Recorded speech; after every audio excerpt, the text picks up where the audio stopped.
Hola, ¿cómo están? Bueno, arrancamos con la tercera y última parte de terminaciones receptoras y efectoras. En la primera y en la segunda parte habíamos hablado de los receptores, ahora nos toca describir los efectores. Los vamos a describir como estructuras encargadas de ejecutar la acción frente al estímulo. Los efectores son generalmente músculos y glándulas. Los músculos efectúan movimiento y las glándulas producen una secreción de sustancias especiales. Los efectores están capacitados para hacer efectiva la orden que proviene del centro elaborador. Vamos a empezar hablando sobre los músculos y después vamos a pasar a hablar sobre las glándulas. El músculo es uno de los 4 tipos principales de tejido del cuerpo. Aunque no es tejido conjuntivo propiamente dicho, produce movimiento al traccionar sobre el tejido conectivo denso que forman los tendones y se insertan en el periósteo del hueso. En el cuerpo humano hay 3 tipos de músculos. Tenemos el músculo liso, que está presente en la pared de los órganos huecos, los vasos sanguíneos y las vías respiratorias, donde participan las funciones de digestión, excreción, urinaria, reproducción, circulación y respiración. No se puede controlar de modo consciente el músculo liso, por lo tanto se conoce como involuntario. Luego tenemos el músculo cardíaco, que forma las paredes del corazón, crea la acción pulsátil necesaria para que la sangre circule a través del cuerpo. Este tipo de músculo también es involuntario. Y por último tenemos el músculo esquelético, que están conectados a los huesos y crean movimientos en las articulaciones. Este tipo de tejido muscular es voluntario, o sea que está bajo nuestro control consciente. De los 3 tipos de tejido muscular, el esquelético es el más importante para el estudio del movimiento humano. Vamos a describir un poco más el músculo esquelético. ¿Cuáles son las funciones del músculo? Son 5. Primero tenemos la del movimiento. La función principal de los músculos esqueléticos es ejercer tracción sobre los huesos y crear el movimiento. La contracción de los músculos levanta los pies del suelo, balancea los brazos hacia atrás y hacia adelante e incluso aprieta los labios para silbar mientras se camina. Los músculos esqueléticos también expanden la caja torácica cuando se realiza una respiración profunda y la contraen cuando se exhala. Todos estos movimientos del cuerpo son iniciados, modificados y controlados por las contracciones del músculo esquelético. La siguiente función es la de postura. Los músculos esqueléticos mantienen la postura erecta contra la acción de la gravedad. Ellos mantienen la cabeza erguida y centrada, el tronco recto y erecto y las caderas y las rodillas alineadas sobre sus pies. Los músculos esqueléticos también corrigen la postura y responden a cambios en ella, como al inclinarse sobre una silla o levantarse de una silla. Estos músculos posturales no pueden descansar mientras está despierto y en posición vertical. La tercera función es la protección. Los músculos esqueléticos protegen las estructuras subyacentes en áreas donde no lo hacen los huesos. Por ejemplo, el abdomen no está protegido por el esqueleto, lo que determina que los órganos subyacentes sean vulnerables. Los músculos fuertes abdominales protegen las estructuras profundas mientras permiten el movimiento libre del tronco. La cuarta función es la termogénesis. Cuando los músculos esqueléticos se contraen para crear un movimiento, también producen un calor corporal. Esta producción de calor se denomina termogénesis. Casi las 3/4 partes de la energía creada por el tejido muscular es calor. Y la última función es la de bomba vascular. Las contracciones musculares ayudan a propulsar la circulación de la linfa y la sangre venosa. Bien, ¿qué es la dirección de las fibras? Las 2 divisiones principales de la disposición de las fibras musculares son paralelas y penadas, o penatas también llamadas. Los músculos con disposición paralela tienen fibras de igual longitud que no se intersectan. Esto permite que todo el músculo se acorte en el mismo momento y en la misma dirección. La disposición paralela maximiza la amplitud de movimiento. Las configuraciones que adopta son fusiformes, circulares y triangulares. Luego tenemos los músculos penados o peniformes, que tienen forma de pluma, con fibras musculares más cortas que intersectan un tendón central. Esta disposición maximiza el número de fibras en un área. Más fibras musculares significa mayor área transversal y mayor producción de fuerza por estos tipos de músculos. Hay varios tipos de músculos penados, como los paralelos, los unipenados, los bipenados y los multipenados. Pasamos a las propiedades del músculo esquelético, que son la extensibilidad, la capacidad de estirarse sin dañar el tejido, la elasticidad, la capacidad de regresar a la forma original después de estirarse o acortarse, La excitabilidad, capacidad de responder a un estímulo mediante la producción de señales eléctricas. La conductividad, capacidad de propagar una señal eléctrica. Y la contractibilidad, capacidad de acortarse y engrosarse en respuesta a un estímulo. Estructura del músculo esquelético. Las células musculares individuales denominadas fibras están envueltas en una lámina de tejido conectivo denominado endomisio.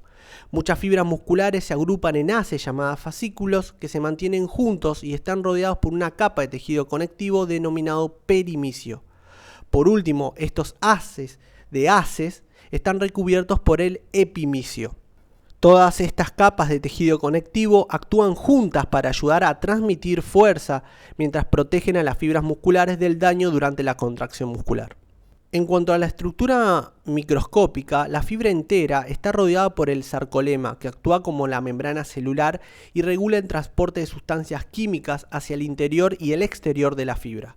Alrededor de las estructuras dentro de la fibra está una sustancia gelatinosa denominada sarcoplasma, el citoplasma de las células musculares. Las estructuras más importantes dentro de la fibra muscular son los núcleos y las miofibrillas.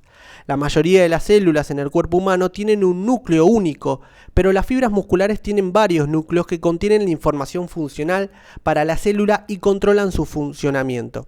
Las miofibrillas son las proteínas contráctiles especializadas que determinan que el tejido muscular esquelético aparezca como estriado. Las rayas de las miofibrillas reflejan sus dos tipos de filamentos. Los filamentos delgados aparecen solo en las bandas I más claras. La banda A, más oscura, está en el sitio donde se superponen los filamentos gruesos y delgados. Las bandas I más claras están interrumpidas por una línea en zigzag denominada línea Z. Esta línea marca los bordes de las unidades funcionales de la fibra muscular denominadas sarcómeros.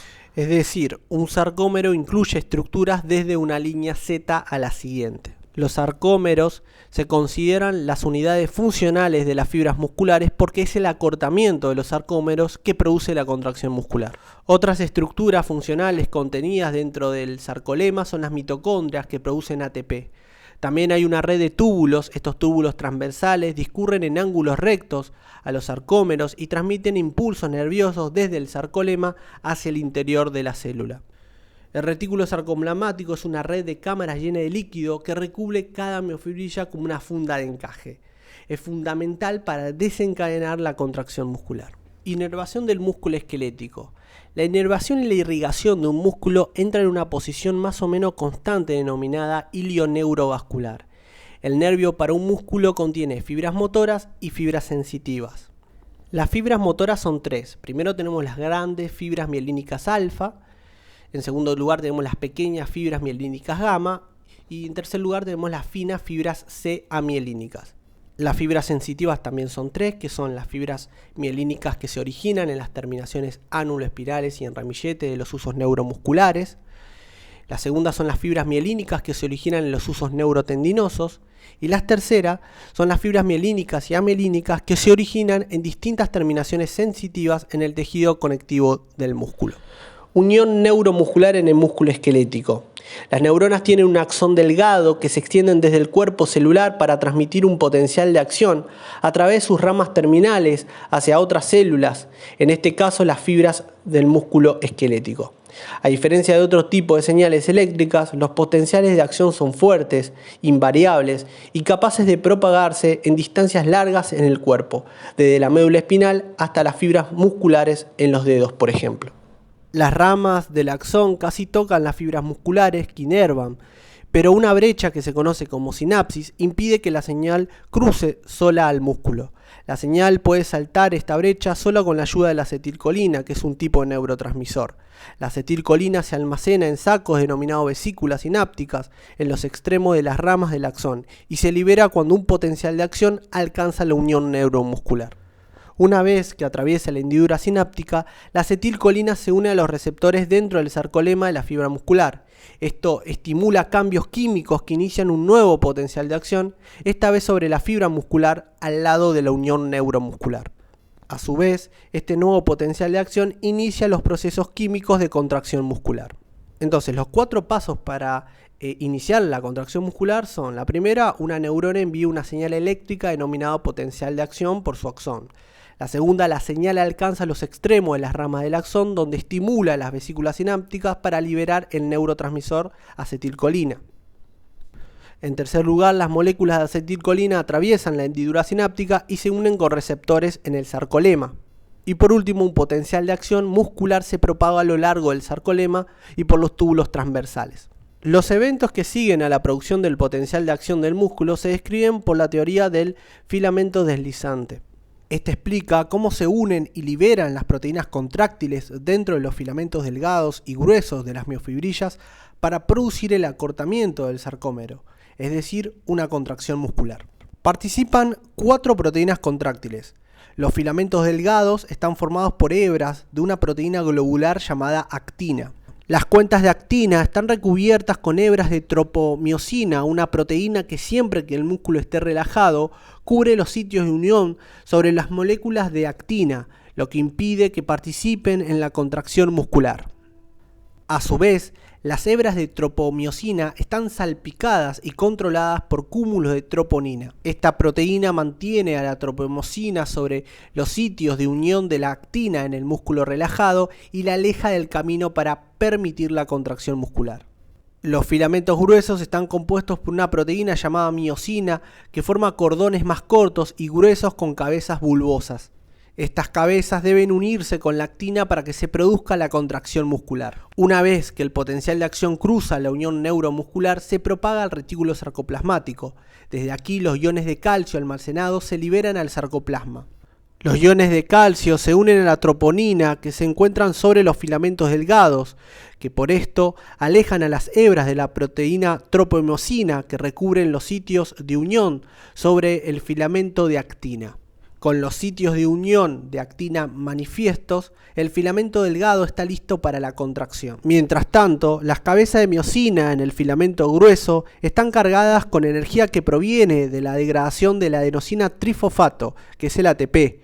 Esta energía se utiliza para enlazar las cabezas de miosina a los sitios del receptor activo en el filamento de actina, que establecen conexiones denominadas puentes cruzados. Una vez que se forman los puentes cruzados, pueden producirse una acción de trinquete llamada golpe de fuerza, que se produce cuando las cabezas de miosina, unidas a la actina, reúnen a los sarcómeros. Como una línea de remeros en un barco largo que tiran en forma simultánea de sus remos contra el agua, las cabezas de miosina a lo largo de los filamentos gruesos tiran y deslizan los filamentos delgados hacia el centro del sarcómero y acortan la hebra. Cuando las cabezas de miosina completan sus golpes de fuerza, fijan más ATP. Esto proporciona la energía necesaria para liberar su sujeción de la hebra de actina. Se desprenden los puentes cruzados.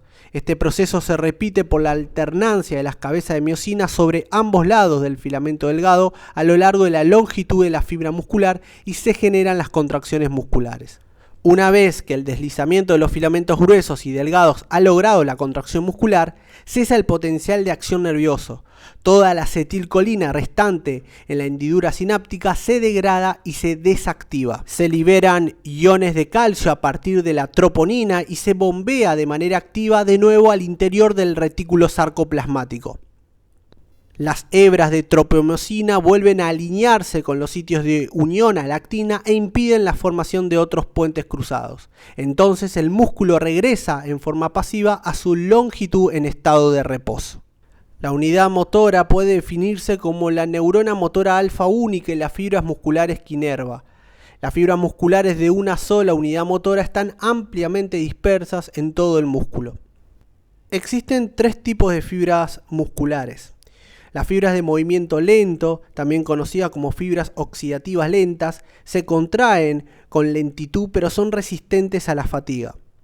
Las fibras de movimiento rápido, también conocidas como fibras glucolíticas rápidas, generan contracciones poderosas y rápidas pero se fatigan con rapidez.